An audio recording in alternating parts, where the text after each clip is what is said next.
বন্যা আশ্রয়কেন্দ্রের অর্ধেক ভবন ধরলার পেটে। এর আগে বিলীন কমিউনিটি ক্লিনিকের পাকা ভবন। একের পর এক বসতভিটাও গিলে খাচ্ছে নদী।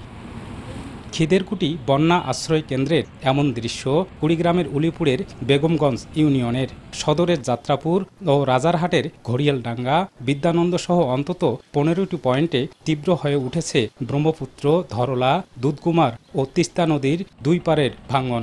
ঘরবাড়ি সহ গাছপালা সরানোর সময়টুকুও দিচ্ছে না নদী। হুমকিতে শিক্ষা প্রতিষ্ঠান, মসজিদ সহ হাটবাজারও। যাত্রাপুর হাট আছে, বিজিবি ক্যাম্প আছে, তারপর সরকারি আরও প্রতিষ্ঠান প্রাইমারি স্কুল আছে। ধারণার বাইরে এইভাবে যে ভাঙবে, মানে মানুষ ঘর যে সরাবে এই সময়টুকু পায় না। দাদা আমি বলতে কি শুনি যে নদী খনন করবে, কিন্তু বাস্তবতা দেখতেছি না। তারা এমনভাবে কার্যক্রম নেয় শুধু ক্ষণিকের জন্য, কিন্তু ভাঙা বন্ধ হয় না।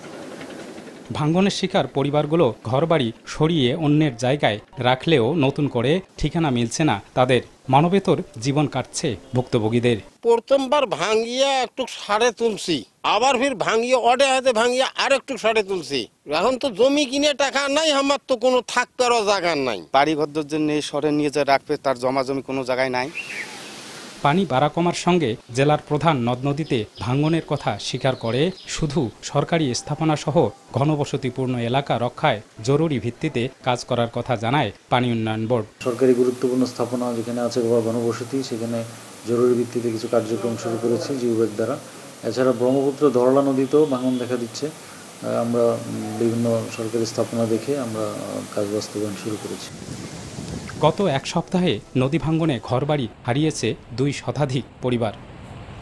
বাদশা সৈকত, সময় সংবাদ, কুড়িগ্রাম।